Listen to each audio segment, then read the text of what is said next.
Want to know the fastest way to paint a room? SpongeBob tossed out a drop of Never Fade paint.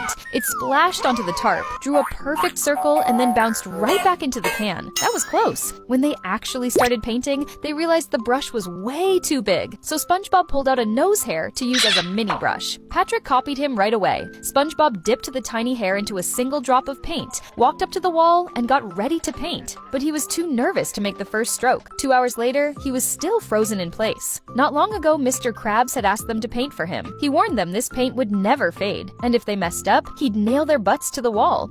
Can you move it along? I'm all out of time cards.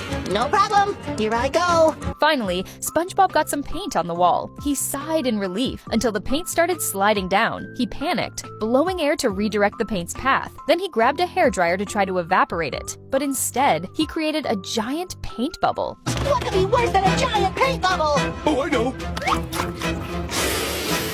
Two giant paint bubbles. Patrick kept blowing air inside until two bubbles fused into one huge one. And when it finally popped, paint splattered perfectly across the wall, covering it flawlessly. At first, it looked like nothing was wrong, but then they noticed a tiny drop had landed on Mr. Krabs' very first dollar. SpongeBob tried wiping it off with his tie, but the stain only spread. Now they were certain their butts were done for. They tried everything: washing machine, sanding, power washer, even smashing it with a computer. Nothing worked. Just as Mr. Krabs walked in, SpongeBob scrambled for a plan. Patrick, put Mr. Krabs' dollar back on the wall. I got an idea. Mr. Krabs inspected the room and was thrilled until he stumbled into a stack of picture frames. Pulling them down, he saw it. His prized first dollar, completely covered in paint. He ripped it off the wall, licked it, and instantly it was good as new. Turns out the Never Fade paint was just a prank. Mr. Krabs had been messing with them the whole time. Furious at being tricked, SpongeBob and Patrick stormed out. Mr. Krabs was left alone, laughing so hard that his spit flew everywhere, until it ended up washing the entire wall.